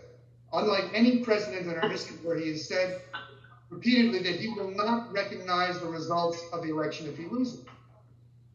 And I'm worried that he's going to call out into the streets his armed supporters. And I wonder, what will our police forces do on November 4th? You know, we've seen them being very tolerant of these armed militia and not doing anything to prevent their public appearances. What's going to happen if the election takes place? And if we find ourselves, we need to get the police to really pledge that they're going to stand up for our democracy. Hang on a minute, Annette. Hang on a minute. Annette, hang on. We got somebody else in front of you. They already raised your hand. That's the problem when you're on the phone. Yeah. Thank you, Brian. I'm sorry. Yeah. I'll call on you in a second. Alan Buckley, you're next, sir. All right, thank you. Briefly, that's, I'll take a reasonable amount of time. The last thing, I'm not a big Trump fan, but the last thing he wants is racial discord, in an election year. So to blame this on Trump, I think it's kind of crazy. Again, I'm not a big Trump fan. I think he has broken counts. But, about discrimination, there are a lot more CEOs and CEOs who are COOs and CFOs who are white than are black. But there are also a lot more pro basketball players that are black than are white. Why is that? Because they have different talent that gets them in those places. Could a lot more black people become CEOs and CFOs and COOs? They have the right education? I think yes. Okay? The big problem, I think, in society is STEM. That's where you get a lot of upper middle income jobs where people can make good money and they can support them. And not enough black people are getting into STEM jobs. And until we can overcome that, we got to get the family unit together. You get the family unit together, you'll get a lot more STEM jobs going. You get a lot more STEM jobs going, you're going to get a lot less of these people who are upset and out protesting because they do have a decent life. I mean, I live in a neighborhood with blacks and whites, and from what I can tell, everybody gets along. And it's good. You know what I mean? I'm just saying, I don't think that all this discrimination, I think most of it is a bunch of bunk, but it is based on opportunity. As I go back to what I said earlier, there is wealth privilege. You're not going to get wealth unless you have a system that produces a family unit that will support, successful children. Thank you. All right. What I will say, I have to fill in because you know what, it really disturbs me as an African American woman whose father was in real estate. Her late father was in real estate. When he passed away, his real estate was free and clear. So it disturbs me when you want to talk about Black America as a whole, and that's not it. It's not it. A lot of Black America owns property, okay? They own the land. A lot of Black America owns the land. You'd be surprised, right? And a lot of Black America still is old land because if you go to the archives of every state, their great-great-grandfathers are on the color returns of 300, 400,000 acres of land, which was stolen, right? So it's hard for me to sit here and just listen and say, you know what, the Black America, we got to do something. Black America is rich. They don't know they're rich, but they're rich. They have created every industry in America. They've created businesses. They've created ways to do your hair, how to dress, everything. And here's the thing. The United States of America might not give them credit, but let me tell you, the families that I know and that I grew up with and then who I'm connected with, you know what? They are prosperous. right? Because the success is different for every single family in America. I am so proud of my families and my friendships and everything. And I'm talking about all across the board, from being my friendships that were Filipino, my friendships that are Jewish. We don't have these type of conversations, but I'm so glad that I can be on the line and have these conversations. And what I will say is nobody is lacking anything. So let's start from today to show how nobody's lacking anything. Let's show people how to amass America and the land of opportunity, the home of the free, the home of the brave, where we are at liberty. You know, we're the reserve currency to the world, right? Nobody is short of anything. If we need anything, the Bible says, let the man ask, okay? And he will be given. So we gotta ask for things, right? So more importantly, rather than these sound bites going off, let's figure out who needs. That's why I run for United States Senate, because I care about who needs what. I don't care what color they are. How do we get it to them? And I don't like Black America being delineated or de-escalated or emasculated. I don't like it, right? Because the family that I grew up in didn't lack for anything. You know, I went to Spelman College, and the families of historically Black colleges and all around the country, they may have had meager beginnings, but guess what? Those mothers, those grandfathers, they taught them a wealth of knowledge. And so it is incumbent upon all of us, right, as candidates for the United States Senate, to teach the country and Thank you, Annette. senators who are sitting senators now, that they're not doing a good job at bringing people together. Thank you, Annette. Okay, here's the order. I got Mr. Grayson up, and then I have Mr. Fortune, and then I have Representative Stovall in that order. Mr. Grayson, go ahead and speak, sir. Yes. First off, I would like to say that, again, I said earlier why I was running, because I'm sick of lying politicians always making promises and never sticking with what's most important, the Constitution. Similarly to preachers who don't stick with what's most important, the Bible.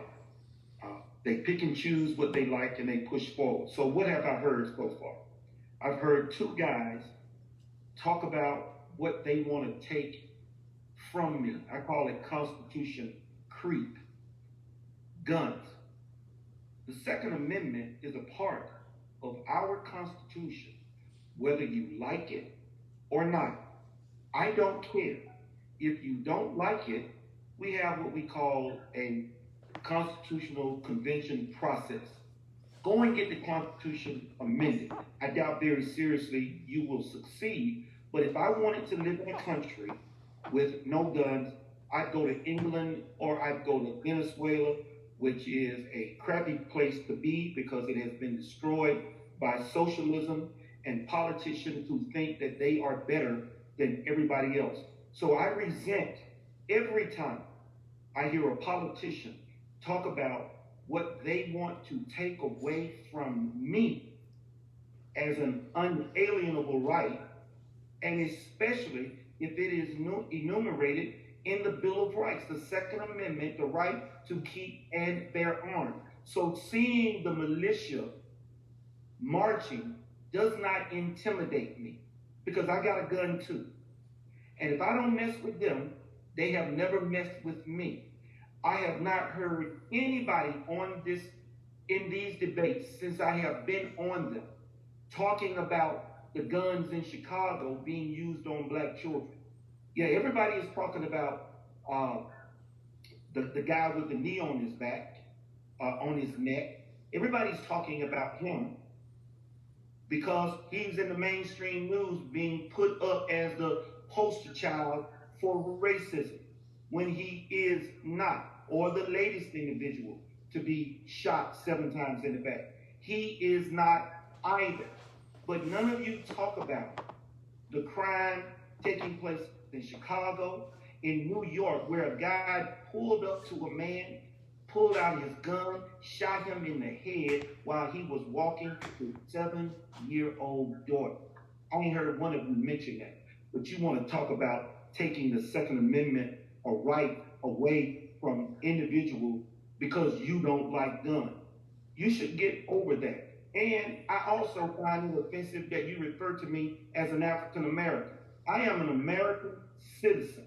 I was born in this country. I have never been to Africa at all. And so that is all part and parcel to the same thing about people who want to appease black people, tickle their ears with things that they think sounds good, that's going to make them feel okay. They're promising me something. They're going to take away the white man's gun. Enough of that nonsense. And let's get back to what Net was talking about, solutions. Let's get back to what Mr. Buckley, Allen, is talking about, solutions. Let's get back to what Brian talks about, solutions, and not all of the promises to those who just can't get up off their laurels and go and do it for themselves. For the first time, other than my mentioning it, I heard somebody talking about STEM. I think it was, I've been talking about that. I think I even said one, I didn't even need to get a college education to be a network engineer. I could have learned that in high school. So yes, STEM, that's a solution. Getting rid of the Federal Reserve, that's a solution. But stay away from talking about the Second Amendment. If you don't want a gun, fine. I've got some. I've got enough for you too if you ever change your mind. Thank you, Brian. All right, Representative Stovall's up, and then Alan Buckley. That's the order we have presently. Representative Stovall, go ahead. Yes, I think all that we're talking about, we have to make sure we're focusing on what's going on here in Georgia. And the reality of what's happening here in Georgia. We mentioned a lot about education, and I'll continue to hammer on that because that is the door opener for opportunities all of our young people. And until we're able to change policies that makes it fair and equal when it comes down to the deliverable of education to our students, no matter what zip code that they live in, that is where we are able to start making real changes. When we look at what is the opportunities for families who right currently may be needing assistance or receiving assistance, being able to make sure that they are offered opportunities through the programs that are already set in place to make sure that we are, according to what the industry standards are, for them to be able to make a higher income. Then there's no argument about minimum wage because them being able to make additional money, the market is going to bear for that and require that because of their skill set, that their income is accordingly made, but making sure that it is fair, that even when women that are working, making sure that they're equal pay for equal work as well. So there's a lot of fairness in policies that have to be rectified in order to be able to move us forward on where we need to go. Okay, thank you, Representative Stovall. Thank you. Okay, Alan Buckley, go ahead, sir. Should I close it out, Brian? Actually, I want to speak for a minute too after this, so go ahead.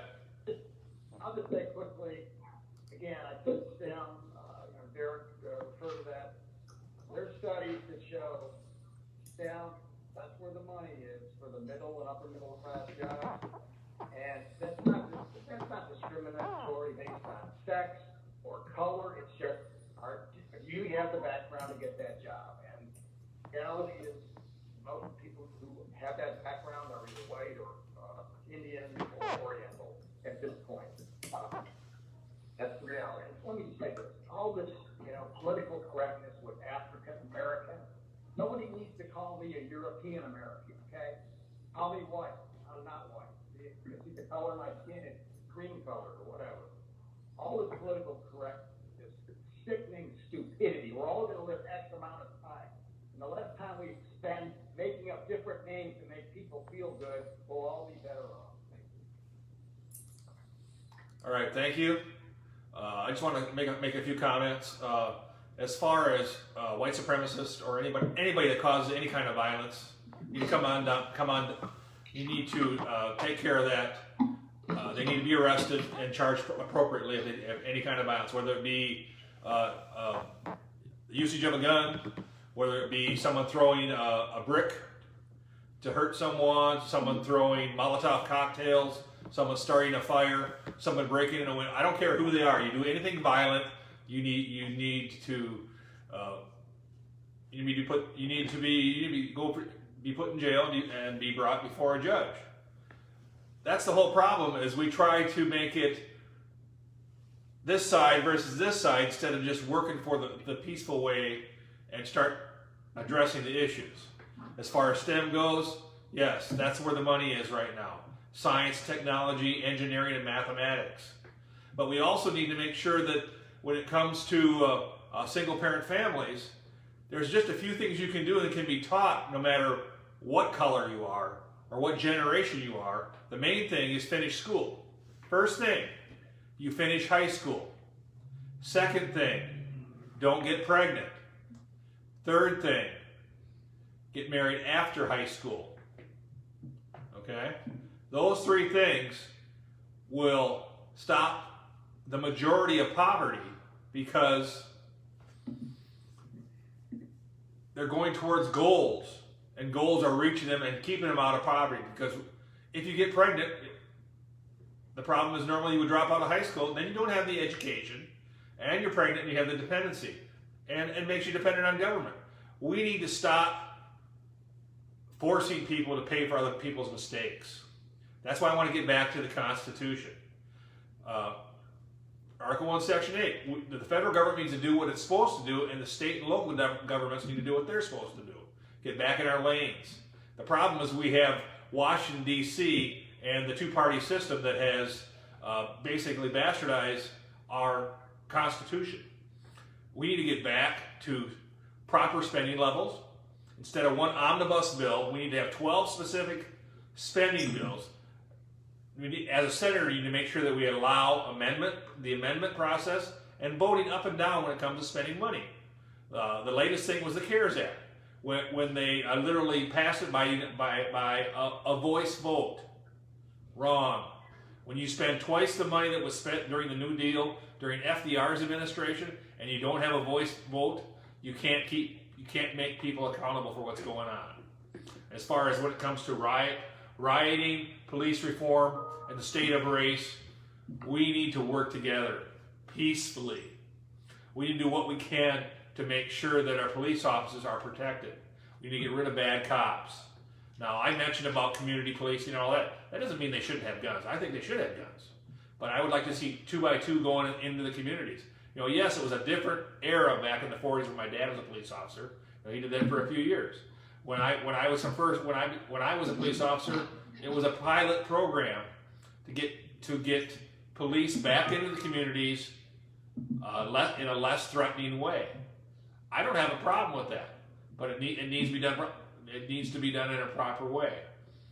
I believe that police should have guns, but they don't need to have this over-militarization that's going on. Police departments don't need MRAPs. They don't need funding from the federal government.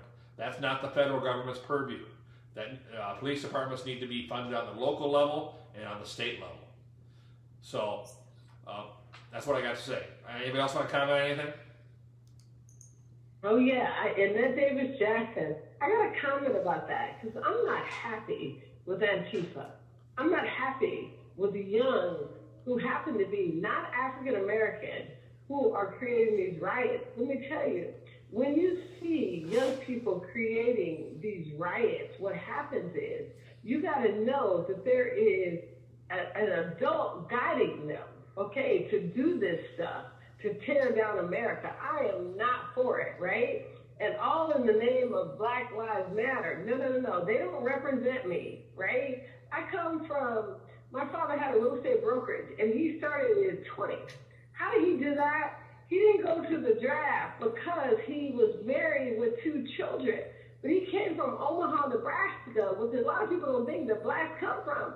But they're very successful in Omaha, Nebraska. He was a caddy at the country club. He became the unsung hero of the PGA of America. He was a great golfer, of which I became a college coach in golf and tennis.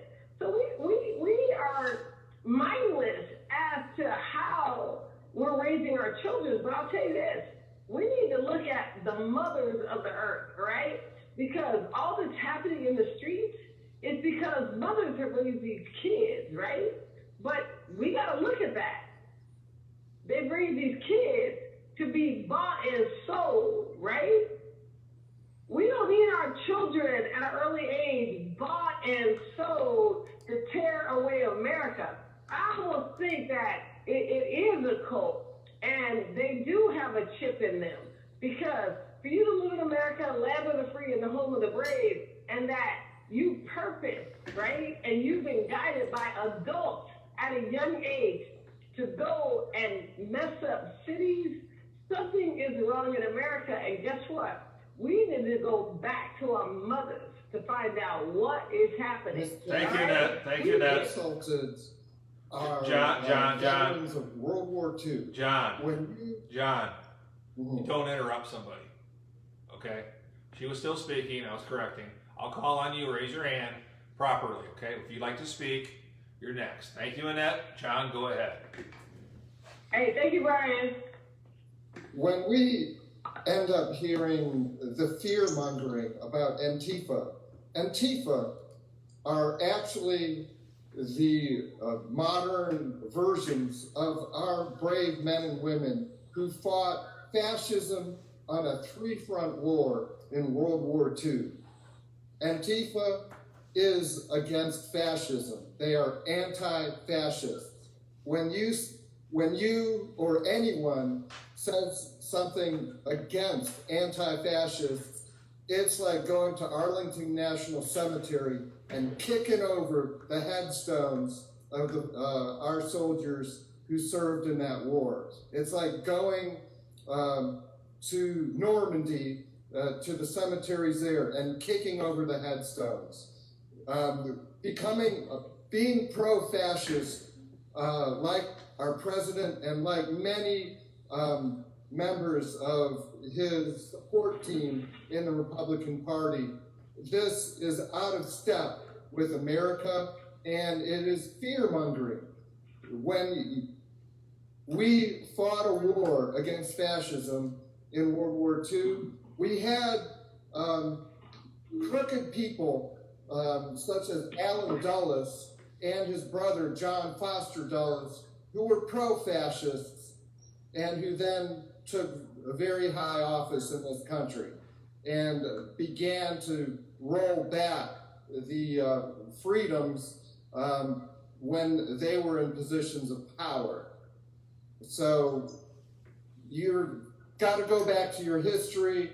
And my Uncle Stumpy, who served in World War II, he was a regular Republican voter, but he would refuse to go to the polls and vote for this current team of Republicans. And until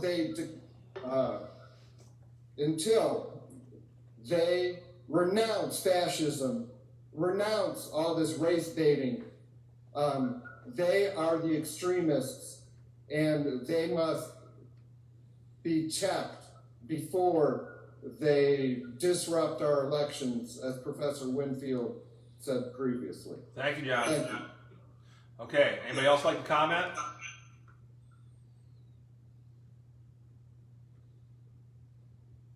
Any other comments on anything? Yeah, I just want to point out an aspect of our judicial system that I think we have to face up to if we're going to think about the police being able to operate properly. That is, first of all, the context of the laws. I think, as you mentioned, Brian, we have all of these laws that have, in many respects, fostered a mass incarceration that, to a large degree, ends up preying upon people who are mentally ill or impoverished. And these are all of these laws that have criminalized personal use of drugs that should rather be regarded, if at all, as a problem, as a medical problem, requiring not punishment, but care services and counseling. All of these three-strike and you're out laws, all of these laws that have minimum sentencing. And all of these laws, by the way, were promoted by lobbyists from a group called ALEC that received donations from our burgeoning for-profit prison industry, which is unique in the world. We have a $5 billion prison industry, and despite the fact that it advertised itself as being something that could run our prisons more efficiently, all studies have shown that's not the case.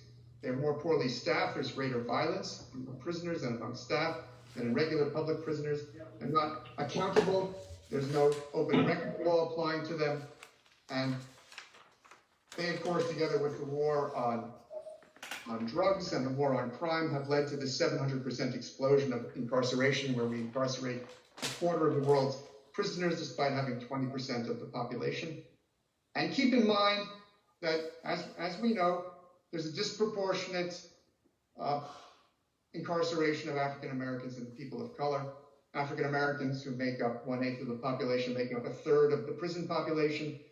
And when you're a prisoner in this country, something happens to you that does not happen in most other democracies. You get deprived of the right to vote. And that now affects 6.5 million Americans who are suffering the greatest voter suppression of all. And because in America, you only serve on juries if you are on the voting rolls, that means that those who are imprisoned, who are predominantly poor and disproportionately African American, are underrepresented on juries.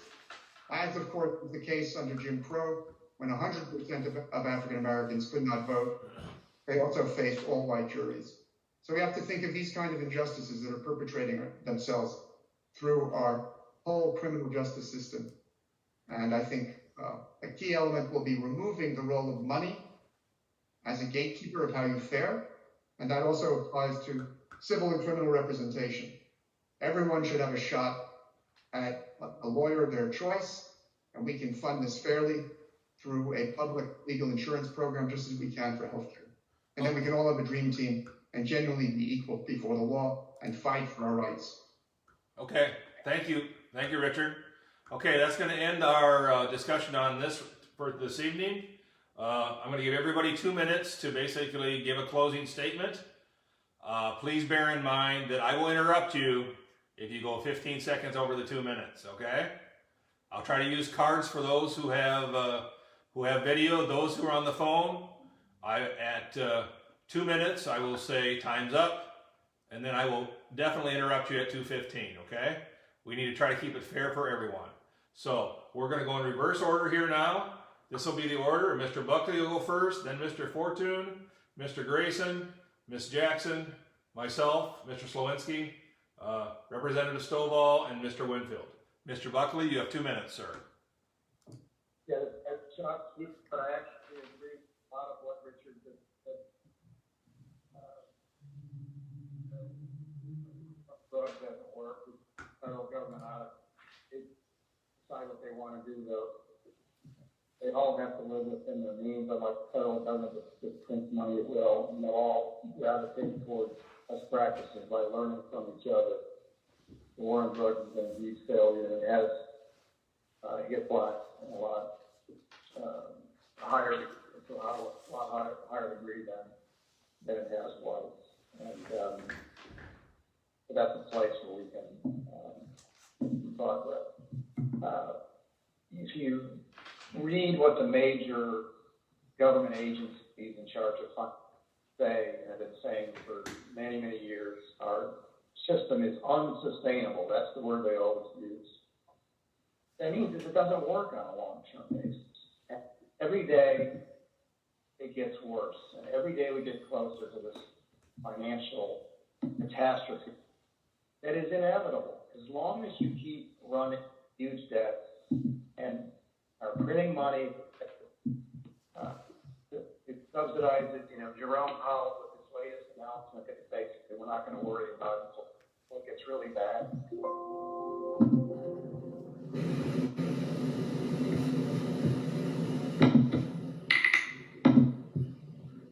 That's Jerome Powell. He's got his all those easy up, but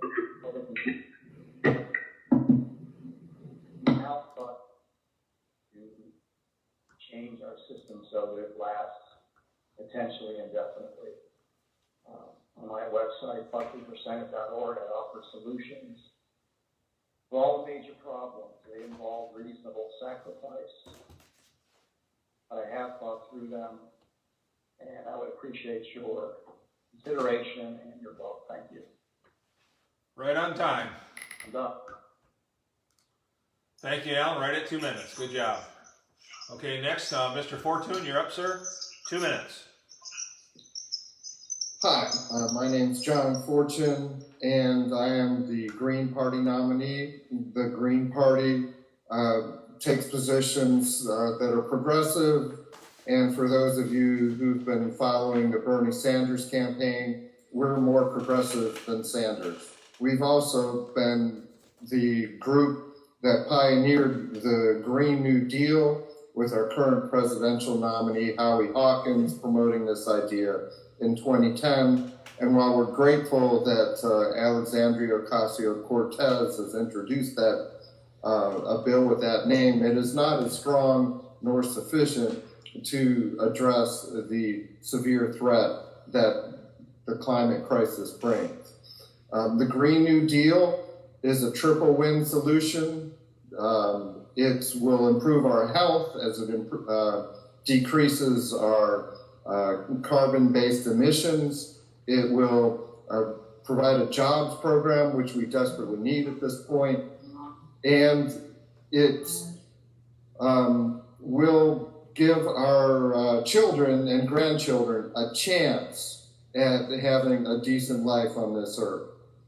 So I do support the Green Party's positions on peace, and thus I'm very concerned about this Brennan Center report by an FBI agent. We are a former FBI agent. He's used lots of citations in the report. I recommend you read it for the sake of trying to preserve peace in this country when certain folks are trying to instigate a war. And once again, these riots in some cases are being instigated by white supremacists who are infiltrating the Black Lives Matter movement. My name's John Fortune. Thank you very much.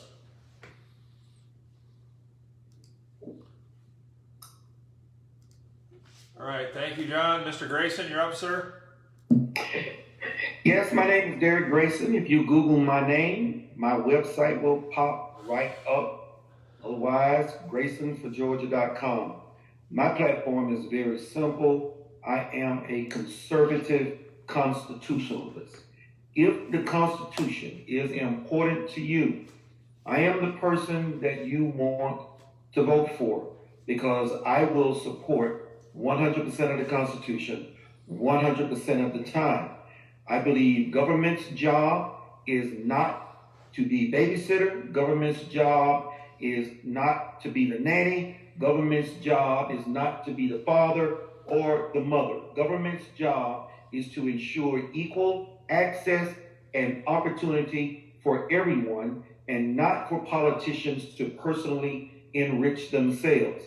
I will say to you this: any politician that offers government as the solution and not solutions that the people can use to personally enrich themselves, those are the politicians you want to avoid, because those are the politicians that have gotten us to where we are today. My name is Derek Grayson, and I'm going to do something a little, not necessarily what you would consider normal. If you don't like me and you don't want to send me, that's fine. Send Annette Davis Jackson, or give Brian Lewinsky a look, because he believes in the Constitution, or Alan Buckley. And I like what I've heard from Ms. Stovall, a solid solution for empowering people, and that is STEM. But any politician promising handouts, they are a danger to this country, and you don't need to vote for them. Thank you very much. I'm Derek Grayson. Thank you, Derek. Next up, we have Annette Davis-Jackson. Go ahead, Annette. 2 minutes. Hey, Brian, I love what you're doing. And Ed Davis Jackson here. Let me tell you, I have a 20 and a 19-year-old. I care about the youth of America. Nobody's talking about the youth of America. We need to push youth in their ability, in their skill, their God-given gifts. That's what I care about. Do I care about the Constitution? Yes, I do. The Founding Fathers put in existence per perpetuity, fleeing from Great Britain, a great Constitution that we ought to look at. The Bill of Rights, the Declaration of Independence, and I thank Abraham Lincoln for realizing, hey, he couldn't depend upon his friends at the court system. He couldn't depend on his friends, but he wrote the Emancipation Proclamation. That's what I care. We all need to be emancipated from all the thoughts that we're thinking to come to a better union. We have to come to a better union. Guess what? And to come to a better union, guess what? What I'm saying is that, you know, Kelly Loeffler and Doug Collins, we all need to make sure that we do everything that we can, right? So the whole state of Georgia understands that there's new leadership coming about, and let them go home and take care of their business at home, while we who are the constitutionalists, and we who care about youth, and we who care about seniors, and we who care about youth centers, all right, and how the seniors get around, and how the state of Georgia continues to be number one in business, and the agricultural state known to the world flourishes. That's what I care about. And I care about more in instituting the gold standard. It's so very important. We have to care about the people. We are the ones that are in power. Okay? The ones who are in Congress, they control our money, but we have to take our money back from them. That's why I'm running Annette Davis-Jackson, United States Senate, and we have to take care of our youth. Thank you. Nobody talks about youth, but I care Thank about you, our Annette. youth and our seniors. Thank you, Annette. Thank you. Okay, I guess I'm up. You guys kind of try to keep me under. I'll try to stay under 2 minutes because I'm the timer. So, again, my name is Brian Slowinski. Brian Slowinski. Brian Slowinski. You want better representation in Washington, D.C.? First thing you need to do is throw the bums out of D.C.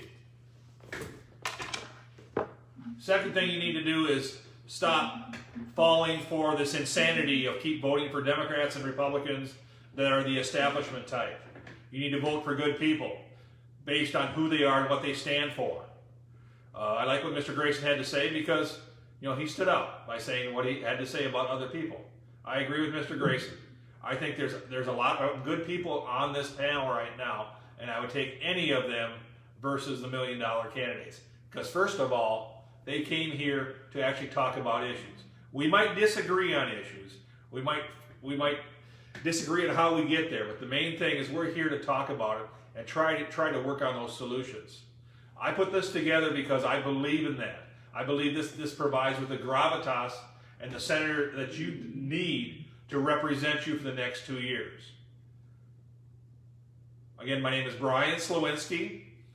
I'm a Libertarian Party endorsed candidate for this race. I've also been recommended by the Constitution Party. Check out my website at www.voteslowinski.com. Continue to watch these. We have 6 more debates after this. In 2 weeks, we'll have one on immigration. And after that, every week, every Monday night between 7 and 9. You're all welcome. Advertise this, and thank you. Next up, we'll have Representative Stovall. You go ahead. Thank you, Brian, first of all, for providing this opportunity to be able to converse with all the candidates. I'm Representative Valencia Stovall. I have 8 years of proven nonpartisan leadership in Georgia, and I would like to represent you in the U.S. Senate by bringing solutions that I gained from on the state level to Washington, D.C. and bringing. I want to be a champion for all Georgians. That's why I'm running as an independent, so I'm not beholden to one particular party who's able to make decisions on how you should vote. Instead of voting for the people, which are the issues are not partisan issues. They're not Democrat, they're not Republican, but they're people issues. Go to my website, gostovall.com. I'm on all social media handles at Valencia Stovall. Every Friday, I do a Talking Stovall live on Facebook Live show when we talk about issues. So remember, Stovall, that's all. When you go to the polls November the 3rd, Stovall, that's all. Thank you. Thank you, Representative Stovall. Okay, next we'll have bring us on home, Mr. Winfield. Go ahead, sir. Okay, thank you. My name is Richard Dean Winfield. I invite any listeners who haven't heard me before to check out my campaign website, winfieldforsenate.com. I also have a podcast, America Unchained, and a policy book called Democracy Unchained, where I lay out my policies and how they can be properly funded. I think it's important to recognize that we really are at a turning point where we're facing monumental crises of a pandemic, a worldwide economic depression, an advancing climate crisis, and an accelerating movement towards autocracy that is threatening our democracy. And we have to come up with positive solutions right now. And these revolve around government being the genuine guardian of our freedoms. This is not a matter of government providing handouts and making people dependent. It's rather a matter of government ensuring that we all have the resources we need so that we can stand on our own 2 feet, so that we can exercise our freedoms and have equal opportunity with others. We have to have guaranteed jobs at fair wages. We have to have access to quality education. We have to be able to balance work and family. We have to even the playing field between employer and employee. We have to have access to decent housing. We have to have access to legal representation of all forms. And with that, we can have a new birth of freedom, not a matter of dependency, not a matter of in any way robbing the room for free enterprise, but rather invigorating our economy in a way that it works for everyone and ensures genuine equal opportunity. So I ask you to consider the bold alternative of a new social bill of rights, anchored in a federal job guarantee, capped with legal care for all.